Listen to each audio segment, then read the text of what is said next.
تو ایک نماز سے دوسری نماز درمیان کے گناہوں کا کفارہ بن جاتا ہے. ایون وہ تو بخاری مسلم میں آتا ہے جب وضو کرتے ہیں تو اس سے بھی گناہ دھل جاتے ہیں.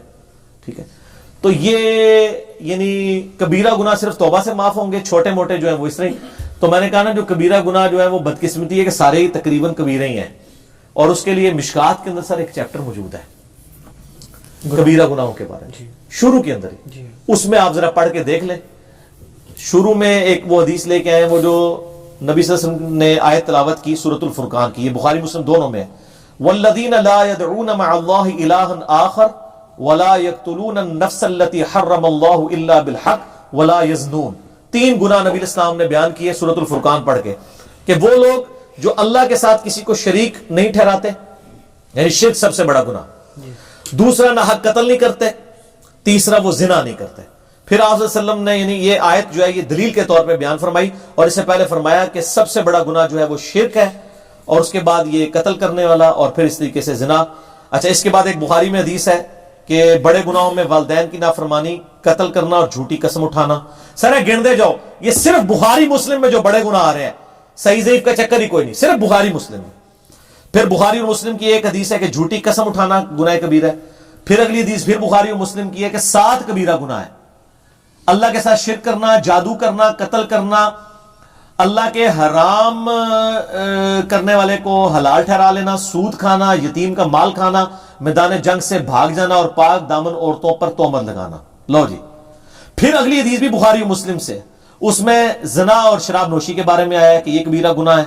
سر یہ تو بخاری مسلم کی جو حدیثیں ہیں نا, اس میں یہ چغلی, غیبت, ٹھیک ہے جی, وعدہ خلافی, بہتان, آلموسٹ یہ سارے کبیرہ گناہ ہیں. تو لہذا کبیرہ صغیرہ میں نا آپ مسلم کی وہ حدیث یاد رکھیں کہ مؤمن کے لیے چھوٹا سا گناہ بھی ایسا ہے جیسے اس کے سر پہ کسی نے پہاڑ رکھ دیا, اور منافق کے لیے بڑے سے بڑا گناہ بھی ایسا ہے جیسے ایک مکھی تھی تو اڑا دی. یہ کیلکولیشن, یہ میتھمیٹکس تو ہے نہیں ہے. اللہ تعالیٰ تو ایک چھوٹی سی بات پہ بھی پکڑ لیتا ہے, ٹھیک ہے, لیکن یہ نہیں کوئی بتاتا. ہاں یہ ضرور بتا دیں سر, وہ بخاری مسلم میں حدیث ہے, وہ ایک بڑی فاحشہ عورت تھی, اس نے ایک دفعہ اپنے موزے میں ایک کتے کو پانی پلا دیا. اللہ چاہتے ہیں نہیں غلطی بخش دینا جی, اس کو تو بخش دیا ہے, لیکن یہ قرآن حدیث میں کہیں لکھا ہے کہ فاحشہ عورت یہ کام کرے گی تو وہ بے شک فحاشی کرتی رہے, میں بخش دوں گا. وہ تو ایک واقعہ ہے.